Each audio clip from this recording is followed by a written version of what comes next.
Scouting camp में एक camp fire में मैंने गाना बोला था,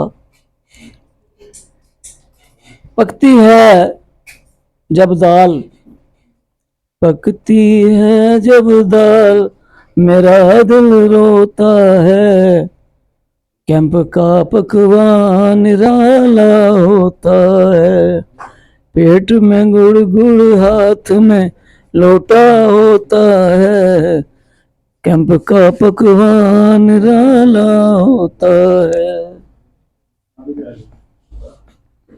लेकिन यहाँ मैं बात कर रहा हूँ मुर्ग पुलाव की।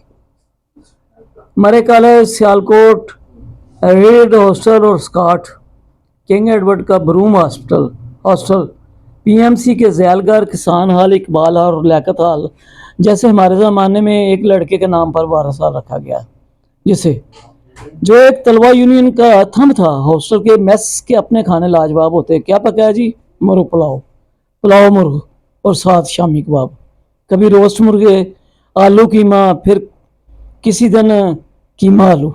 आप भी कहेंगे दोनों एक ही बात है, मगर हॉस्टल में मुकीम रहने वालों को पता है कि आलू कीमा में आलू बड़े बड़े और कीमा थोड़ा, और कीमा आलू में कीमा ज्यादा और आलू छोटे छोटे।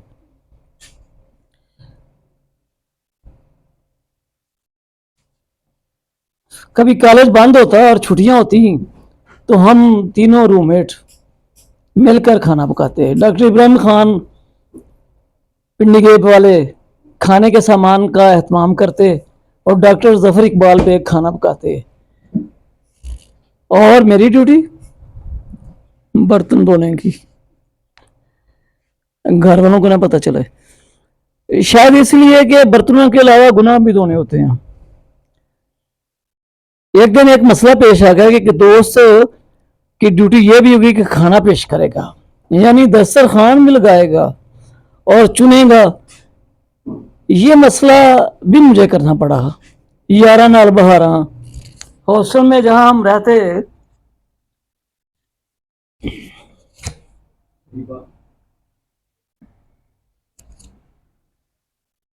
ऊपर डायसेक्शन हॉल था। हालांकि डायसेक्शन तो खाके के नीचे होती है। क्या खूब दिन थे। कुछ दिन पहले की बात है, जनूबी कोरिया से बेटी ने बताया कि आज वो चिकन पुलाव बना रहे हैं, तो मेरा जहन अपनी कुकिंग टीम की तरफ घूम गया। चिकन पुलाव, मगर जख्मों से चूर तोड़ फोड़ का शिकार जब हुआ आश्कार तो उसने गनीमत समझा ये कारोबार आशनाई, कारोबार बेवफाई, तन्हाई इंतहाई कदमों पे आ खड़ा हुआ।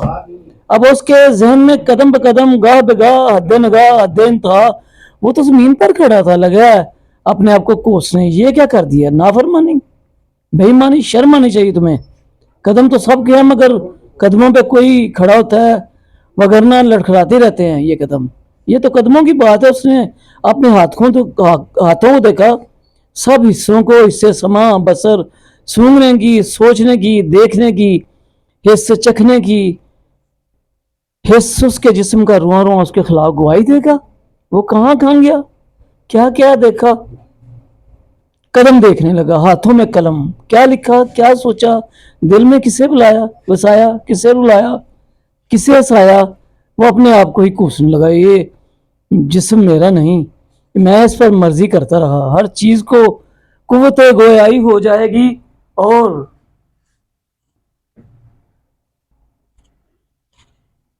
और मेरे खिलाफ अगर मैं हक पर न हुआ तो बोलेंगे, मुझे सजा देंगे। उसने कानों में उंगलियां ठोस ली। काश तुमने पहले ये सोचा होता, गैर जरूरी बातों पर ध्यान ना दिया होता। गर्ज एक एक हिस्से ने सांस लाया और फिर रुलाया। मफ़हूम कुरान शरीफ और इंसान अपने किए हुए कामों का खुद गवाह है। सोचिए, अमल कीजिए। मगर वो भी बमर से नहीं निकला था, गर्दाब में ही फंसा हुआ था। तौबा कर चुका था। अब तो लफ्ज़ तौबा पे वो तौबा कर रहा था। ठहरो, मैं तुम्हें कुछ बताता हूँ। और फिर वो उस शख्स की बातें सुनकर तो मैं घूम गया, जो अपने जिस्म को पेश करके एक एक चीज़ से माजरत कर रहा था। उसे आखिरत का ख्याल आ रहा था। मैंने उसका दिल लुभाने के लिए शेर पढ़ दिया। हमें मालूम है कि मरने के बाद क्या होगा, अहबाब खाएंगे मुर्ग पुलाव और फातिहा होगा। एक तो तुम हर मौके पर शेर का सहारा लेकर मेरा दिल बहलाते हो और खुद को बड़ी जिम्मा कर रहते हो।